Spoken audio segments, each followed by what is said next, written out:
For privacy reasons, names and places have been changed. This story is inspired by true events. On a crisp morning in the late summer of 1998, 31-year-old June Park, a dedicated software engineer and experienced weekend backpacker, embarked on a challenging solo loop deep within California's majestic Sequoia National Park. He never returned. Despite an extensive search and rescue operation covering hundreds of square miles of unforgiving High Sierra terrain, June Park vanished without a trace. His meticulously set camp, including his tent and bare canister, remained untouched, but he himself was gone.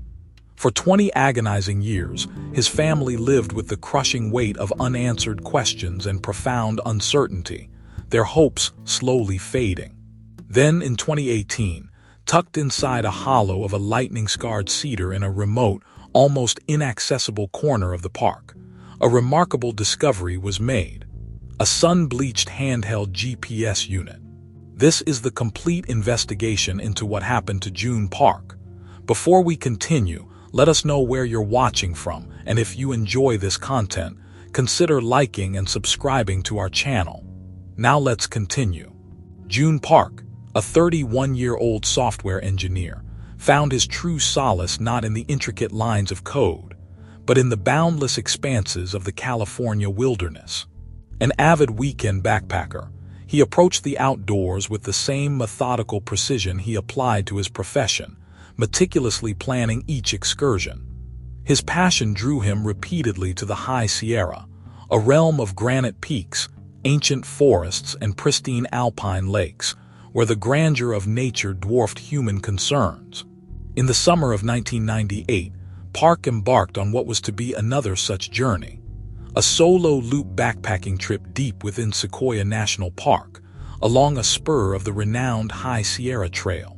It was a route he had researched thoroughly, one promising both challenging ascent and profound solitude. The early days of his trip unfolded as expected, a rhythm of hiking and quiet contemplation. However, the predictable serenity of the Sierra is often a deceptive veil. High-altitude weather systems are notoriously fickle, capable of transforming idyllic conditions into life-threatening scenarios with alarming speed. As Park ventured further into the backcountry, the clear skies that had welcomed him began to darken. A storm, sudden and severe, descended upon the mountains, bringing with it a brutal combination of plummeting temperatures, heavy precipitation, and violent winds. The solo loop, once a tranquil escape, had abruptly turned treacherous. Days later, when June Park failed to emerge as scheduled, a growing unease settled upon those who knew his meticulous habits. Initial inquiries quickly escalated into a full-scale search. When search and rescue teams located Park's designated campsite, the scene offered a perplexing tableau. His sturdy backpacking tent stood pitched, seemingly undisturbed by the recent tempest. Inside and secured nearby, his bare canister containing provisions remained untouched. All the hallmarks of a well-maintained camp were present, suggesting a temporary departure rather than an abandonment. Yet, June Park himself was nowhere to be found. The implication was stark. He had left the safety of his camp and, for reasons unknown, never returned. The realization that a seasoned hiker had vanished without a trace in one of California's most formidable wilderness areas sent a chilling alarm through the Park Service and his loved ones. A mystery had begun to unfold in the silent, unforgiving heart of Sequoia. The alarm concerning June Park's disappearance triggered an immediate and extensive response from the National Park Service. Within hours of the discovery of his abandoned camp, search and rescue teams were mobilized, converging on Sequoia National Park with a singular, urgent objective: to find the missing hiker. This was not a routine search. The circumstances of Park's untouched camp and his complete absence suggested a more complex scenario than a mere lost trail. Backcountry Ranger Alana Crow, a veteran of countless wilderness operations, found herself at the heart of the command center, coordinating ground teams and assessing intelligence. Alongside her was SAR navigator Ricky Mendoza, whose expertise lay in mapping treacherous terrain and strategizing search patterns across vast, unforgiving landscapes. The environment itself presented an immediate and formidable adversary. Sequoia National Park, particularly the High Sierra Trail Spur, is characterized by its dramatic elevation changes, dense forests, and labyrinthine granite formations. The recent storm had only exacerbated these challenges. Swollen creeks became impassable torrents, fresh snowfall at higher altitudes obscured trails and potential clues, and the ground, already uneven, turned slick and treacherous. Teams navigated through dense undergrowth, scaled steep rock faces, and combed through deep ravines, enduring the biting cold and lingering moisture left by the tempest. Mendoza meticulously plotted grid searches, deploying experienced mountaineers, K-9 units, and even aerial reconnaissance to cover as much ground as possible within the critical initial hours. Every potential fall site, every overhang, every remote shelter was meticulously examined. Despite the rapid mobilization and the tireless efforts of dozens of skilled personnel, the search for June Park yielded no results. Days bled into weeks, and the initial urgency slowly gave way to a deepening sense of frustration. There was no discarded gear, no sign of a struggle, no footprints leading away from the camp, and crucially, no body. The wilderness, usually so revealing in its quiet way, offered no answers. The absence of any tangible clue created a baffling void, a mystery that defied conventional investigative methods.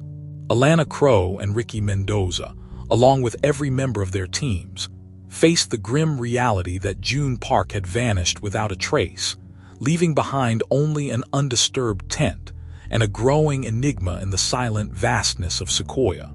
The initial intensity of the search for June Park could not be sustained indefinitely against the stark reality of no new leads. As weeks turned into months, the vast resources initially deployed began to dwindle. The agonizing decision to scale back and eventually call off active search operations fell upon the Park Service. It was a moment of profound defeat for backcountry ranger Alana Crow and SAR navigator Ricky Mendoza, who had poured their expertise and dedication into the fruitless endeavor. For June's family, it marked the beginning of an unbearable limbo, a life defined by an absence rather than a definitive end. The wilderness, which had initially been a place of solace for June, had become a silent, impenetrable tomb, refusing to yield its secrets. 2 decades would pass in the wake of June Park's disappearance.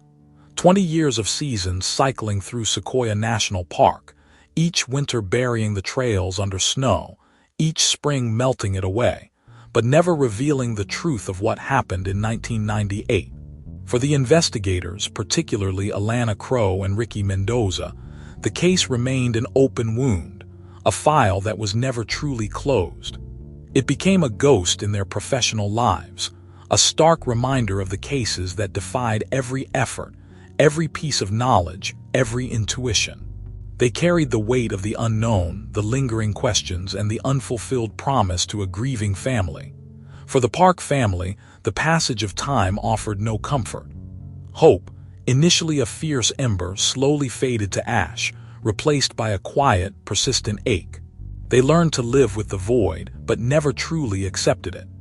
June Park's vanishing became one of Sequoia's most perplexing cold cases, a cautionary tale whispered among rangers and seasoned backpackers. He was a hiker who had done everything right, a meticulous planner, yet he had dissolved into the landscape without a trace, leaving behind only an abandoned camp as a cryptic monument to his final moments. The absence of a body or any personal effects meant that every theory remained purely speculative. Had he suffered a catastrophic fall into an unseen crevice?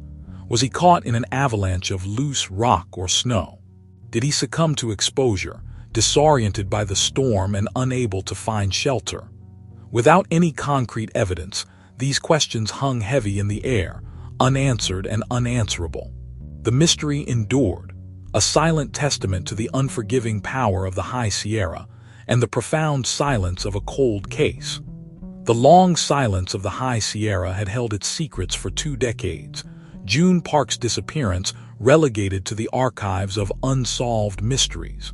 The wild beauty of Sequoia National Park, indifferent to human tragedy, had reclaimed the narrative, allowing the passage of 20 years to erode hope and obscure memory. Yet the mountains, in their own time and in their own way, sometimes surrender what they have guarded. It was in the late summer, a full 2 decades after June Park vanished, that the first tangible clue finally emerged, not from the earth, but from the weathered embrace of a tree. A park maintenance crew, conducting routine assessments of trail integrity and hazard mitigation along a lesser-used spur of the High Sierra Trail, made an astonishing discovery. Tucked deep within a hollow of a gnarled, lightning-scarred cedar, barely visible behind a veil of lichen and accumulated debris, lay a small, rectangular object. It was a handheld GPS unit, its once vibrant casing now bleached to a pale, uniform gray by years of relentless sun and exposure to the elements. Its screen was cracked, its buttons fused with grime, a relic from an era before smartphones and ubiquitous digital mapping. The initial assessment was one of cautious disbelief. Such devices were common in the backcountry of the late 1990s, but to find one in this condition, in such a secluded spot, immediately raised questions. Its vintage, evident from its robust, blocky design, placed it squarely within the timeframe of June Park's disappearance. The crew understood the profound implications of their find and swiftly secured the device, treating it not as discarded electronics, but as potential evidence of immense historical and investigative value. Word of the discovery quickly reached backcountry ranger Alana Crow and SAR navigator Ricky Mendoza, both of whom had lived with the specter of June Park's cold case for 20 years. The sun-bleached GPS unit represented more than just a piece of old technology. It was the first concrete lead in 2 decades, a thread, however fragile, that might finally unravel the enduring mystery. The realization that this single, small object could potentially unlock the truth behind June Park's vanishing ignited a renewed sense of purpose and urgency within the Park Service. After years of dormancy, the investigation into the disappearance of June Park had been dramatically and unexpectedly reanimated. The discovery of the sun-bleached GPS unit instantly transformed a 2-decade-old cold case into an active investigation. Its retrieval from the cedar hollow was undertaken with the utmost care, a delicate operation that recognized the fragility of an artifact that had endured 20 years of harsh mountain weather. The device, encased in evidence bags, was transported from the high country with the reverence usually reserved for ancient relics, its potential contents holding the key to a long-forgotten tragedy. It was clear that this was no ordinary piece of electronics. Its age, its condition, and its profound implications demanded specialized expertise.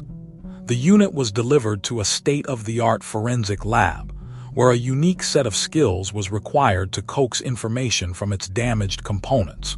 The task fell to Pavel Sokolov, a firmware technician renowned for his ability to resurrect data from seemingly defunct electronics.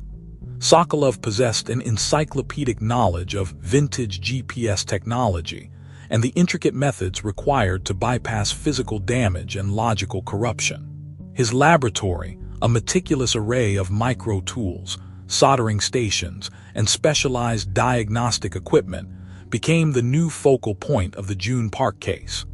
The challenge facing Sokolov was formidable. The device had been exposed to extreme temperatures, moisture, and UV radiation for 2 decades. Its plastic casing was brittle, the screen shattered, and the internal circuitry likely corroded. Attempting to simply power it on risked catastrophic failure, potentially destroying any remaining data. Sokolov began a painstaking process of non-invasive examination, X-raying the unit to assess internal damage, meticulously cleaning external contacts, and gently attempting to identify viable power pathways. Every step was a calculated risk, a delicate dance between preservation and extraction. He understood that the device might only yield a fleeting moment of functionality, a single opportunity to illuminate a 20-year darkness. The race against time was palpable. The ghost of June Park's disappearance hung heavy in the air, waiting for this fragile piece of technology to finally speak. Pavel Sokolov had spent weeks in a delicate dance with the ancient hardware, carefully repairing corroded circuits and bypassing damaged components. The moment arrived when he believed he had a fleeting window of opportunity. With a modified power supply and a prayer for the fragile electronics, he initiated the boot sequence. The lab, usually a hum of quiet machinery, held its breath.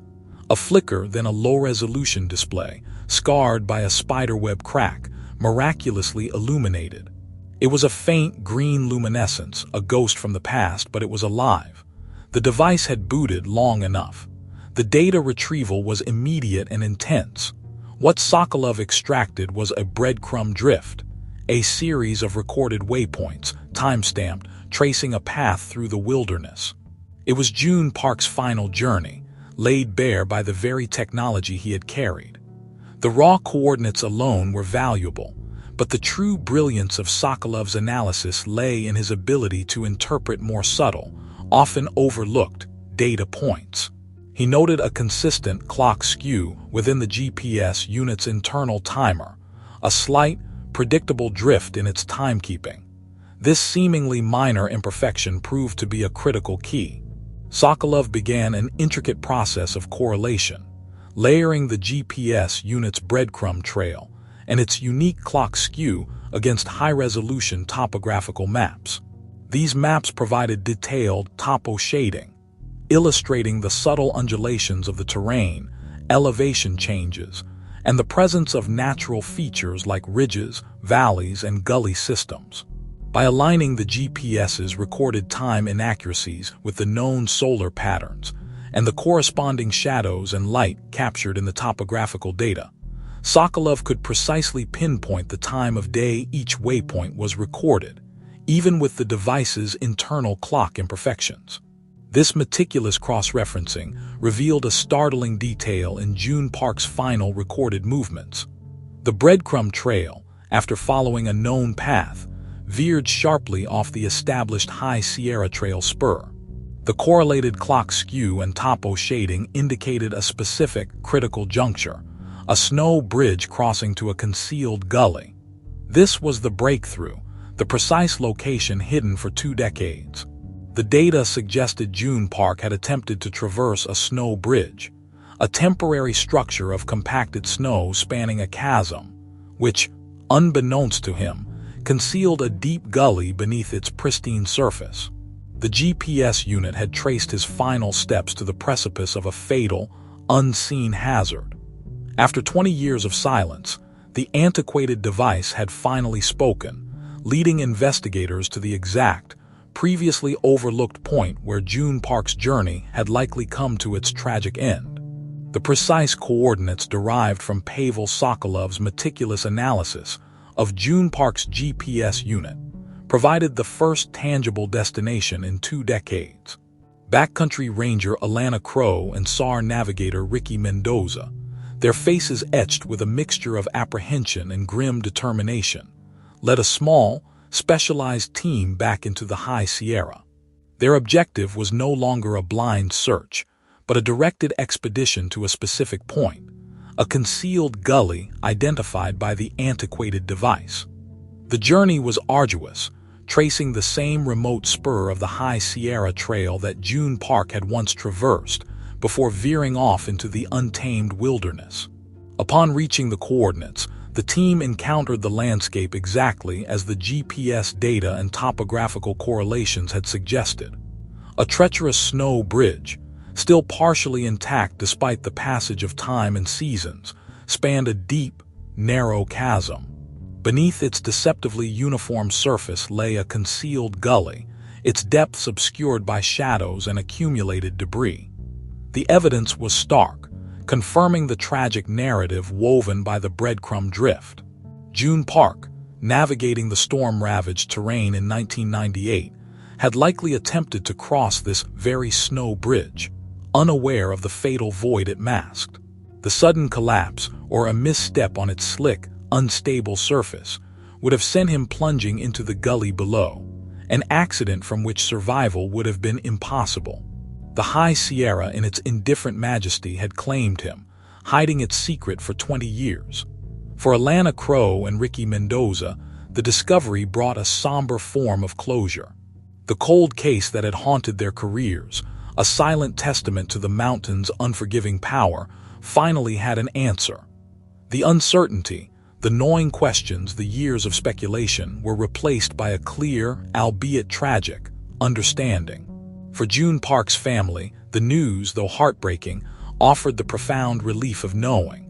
The wilderness had finally spoken, not with a whisper, but through the silent data preserved within a forgotten piece of technology.